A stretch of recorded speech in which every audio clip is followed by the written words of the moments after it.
Gabe Ross with your First Alert forecast.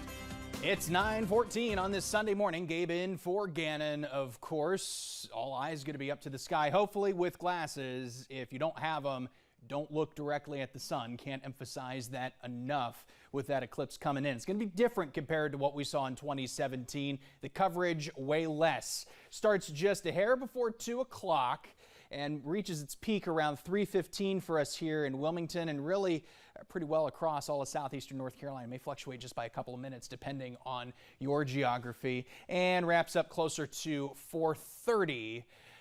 By then could see temps stagnant or at least dipping a little bit depending on the coverage. Again, because of its comparison to 2017 where we were closer to totality, I don't expect that differential to be as great. Let's take you through the afternoon though and highlight at least warmer 60s compared to yesterday. Okay.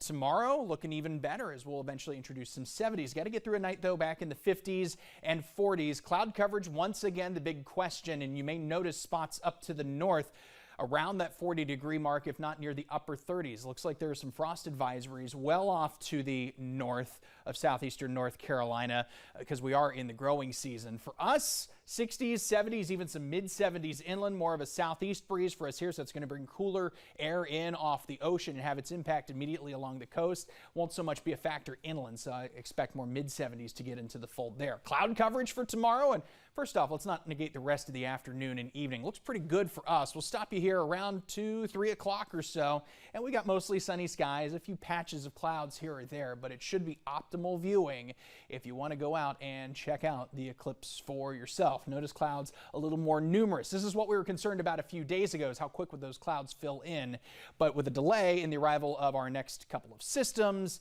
looks like we'll be in pretty good shape. So we expect mostly cloudy skies by the time we hit Tuesday afternoon. I want to pick it up from here and go long range because I want to first alert you to our next best chance of rain, and this could produce a few thunderstorms as well and blustery winds, 20 or 30 mile per hour sustained winds even. Here's Thursday around midnight. We'll take you forward to noon. It's likely going to be a soggy kind of day Thursday, at least the appearance of it now, but by the time we hit Thursday night, Friday morning, showers clearing out of here. Could have a few wraparound showers late Friday afternoon or evening. We'll keep you posted, but that's something we could be eyeing for a potential first alert action day. So want to alert you to it now before we get into the thick of things here this weekend. I don't want to lose sight of that as we focus too on the eclipse. Bob King GMC First Alert Skycams, 40s and 50s. Hard pressed to find any clouds. Your beach forecast featuring 60-degree temps.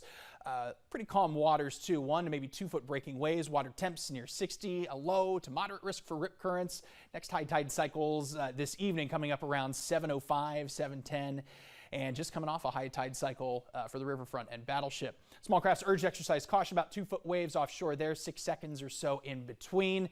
And by and large, just a beautiful Sunday, a beautiful cap to the first weekend here of April 2024. Upper 60s, dry breezes, few if any clouds, but those clouds starting to sneak back in tonight. Partly cloudy skies, middle and upper 40s, even some lower 40s well inland, and lower 70s tomorrow. A reminder that partial eclipse peaking around 3:15. So here's that planning forecast taking us not just here, but all the way through the end of the week.